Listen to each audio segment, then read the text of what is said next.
All right, so this lesson is going to be 5.3 and pretty much like 5.5, comparing and ordering integers. Um, so we don't have any vocabulary for this one, so we'll go right into the steps. To compare integers. First thing you do, check the sign.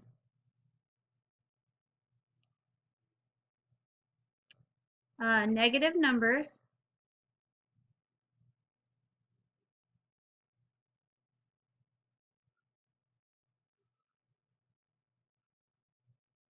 are always smaller than positive numbers. So if I had like -5 and 2, well, 2 is obviously bigger than -5. All right, so if you have the same sign, so if it's not that obvious, here's what you do. You can place it on a number line.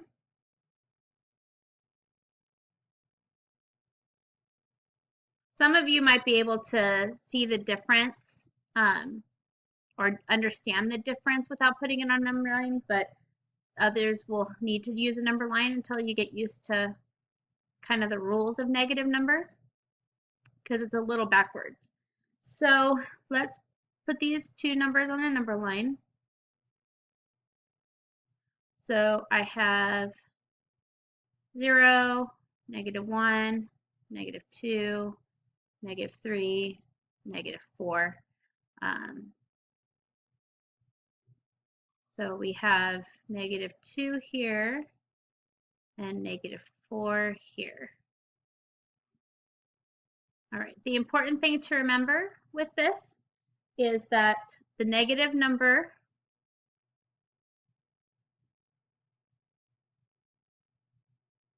closest to 0 is the bigger number.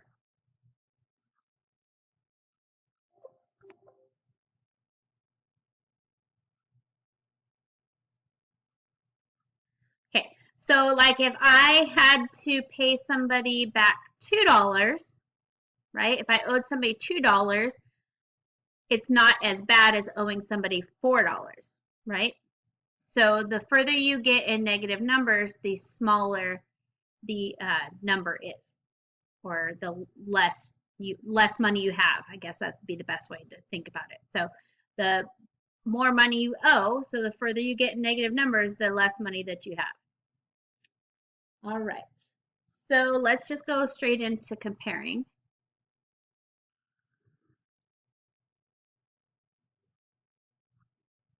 Okay, so we're going to compare 12 and -4. All right, so first thing was to check the sign, right? I have a positive and I have a negative. So I have 12 is positive, 4 is negative. Automatically, this is bigger. So 12 is greater than -4.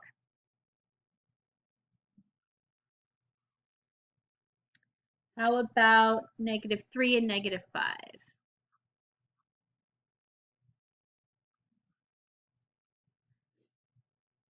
So you can put it on a number line, like we did before. 0, -1, -2, -3, -4, -5, and then plot the numbers. So -3 and -5. -3 is only 3 away from 0. 5 is 5 away from 0. Therefore, -3 is greater than -5. You can also use absolute value to help you with that, but I would stick with the number lines for now.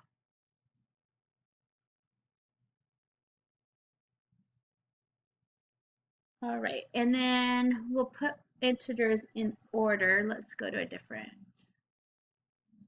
a different page. All right, so that's comparing them. And what if I want to put them in order?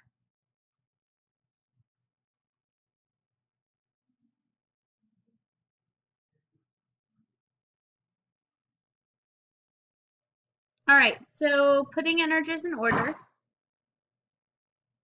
Step one is to plot on the number line.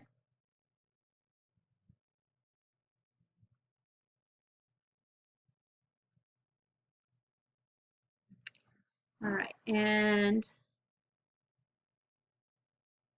biggest negative number, remember what I said about negative numbers,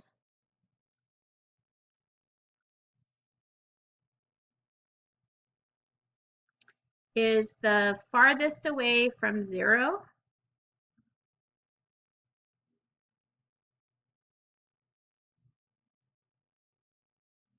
Oops, that's supposed to be S. So it is the smallest number. And the biggest positive number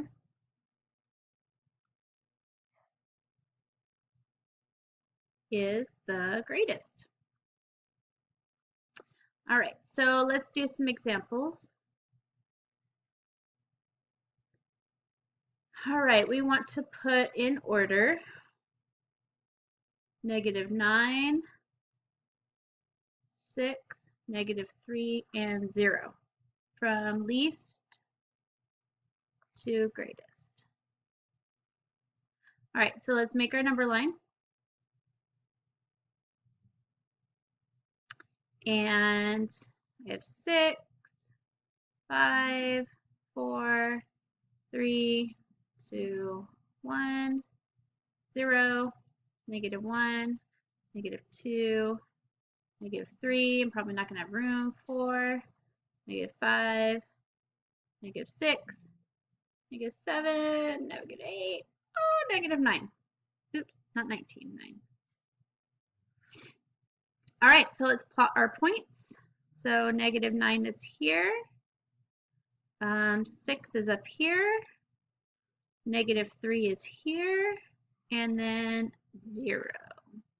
All right, so we want to go with whatever's the furthest away from 0 on both the negative and the positive side. So 9 is 1, 2, 3, 4, 5, 6, 7, 8, 9. So that is my furthest away, so that's my smallest. And then -1, 2, 3. -3 is my second smallest. And then I have 0, right? Because 0 is right on top of 0. And then that leaves me with 6. So that's the order. So biggest negative number to biggest positive number is going to be how you order integers in order. Okay, so one more thing to do, and that is to compare and order fractions and decimals.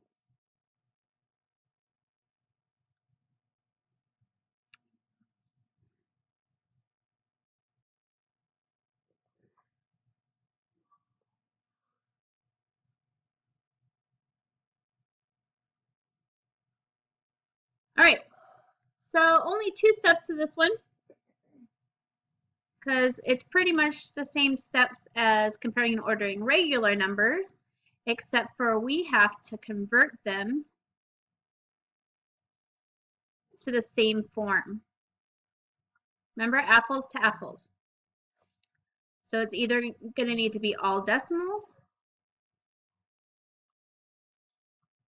or all fractions.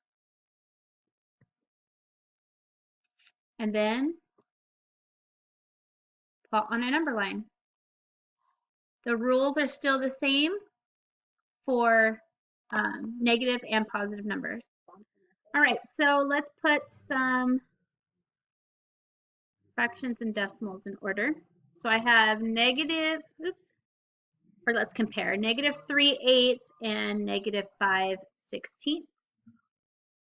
All right, so with fractions, I need to have common denominators, right? So I'm going to do 3/8. I know 8 can go into 16, so I'm going to put that over 16. So 8 times 2 is 16. What I do to the bottom, I do to the top. And 3 times 2 is 6. So now I can compare 6/16, -6/16, and -5/16. Okay, so if I have 16ths, right? 1, 2, 3, 4, 5, 6, 7, 8, 9, 10, 11, 12, 13, 14, 15, 16, and that would be 1. So this would be 0. This is 1/16, or this would be opposite. So this would be 0. So this is 1/16, this is 2/16, and so on and so forth. Okay, so I have 3/16, or I'm sorry, 6/16 and 5/16. So it's 1, 2, 3, 4, 5. So it's 5/16 negative. And this is 6/16 negative. So 5/16 is closest, excuse me, closest to 0. Therefore, it's the biggest number. All right, and then let's compare a decimal and a fraction. So 0.51 negative and -8/15. Okay, they got to be the same, apples to apples. So we need to change one of them to a decimal or a fraction. We can do -8/15 and then 51 over 100, -51 over 100. Can 15 go into 100? Yes, it can. So 15 can go into 100. 15, 36 times. So we have -8 times 6, which is 48. All right, so we have -48 and -51 hundredths. Okay, and then if you were thinking on a number line, let's look like this. And this was 0, and this is 10, this is 20, this is 30 negatives. This is -40, this is -50, right? -48 would probably be like right here, and then -51 would be right here.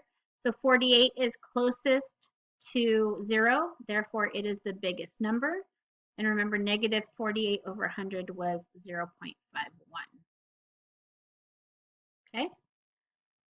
All right. I think that is all. You'll apply the same principles to putting things in order, especially with decimals and fractions, making sure you have apples to apples.